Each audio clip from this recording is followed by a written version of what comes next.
Hi and Assalamualaikum. My name is Siti Binti Rahim. My metric number is 28DHM20F1003. So today I want to make Heong prawn. So let's go.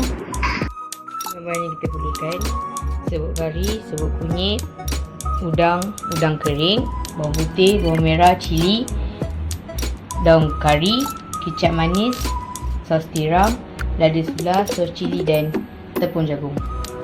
Kita kena perak udang mula-mula, masukkan tepung jagung sikit,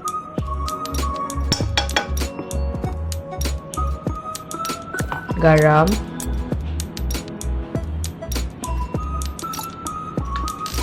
lada sula, serbuk kunyit sikit, lepas tu perapkan gaul.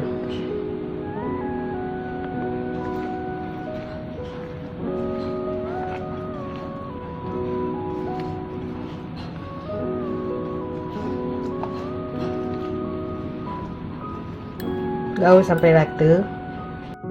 Gaul sampai rata, kita akan goreng dia. Panaskan minyak untuk goreng udang.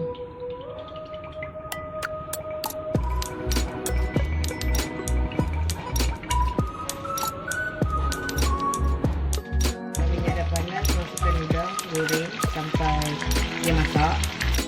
Kita panaskan minyak, tumis bawang putih, cili dengan bawang merah.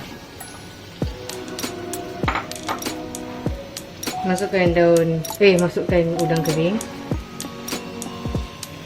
dan juga daun kari. Masak sampai tumis sampai naik bau.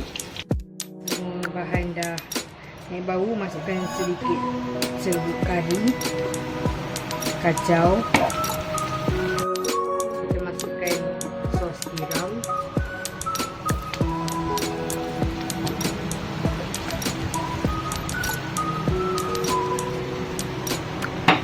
lepas tu kita masukkan kicap manis sikit,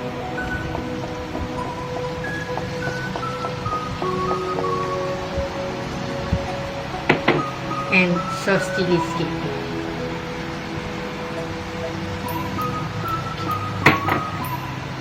Gaul. Lepas semua dah masukkan udang yang tadi kita goreng.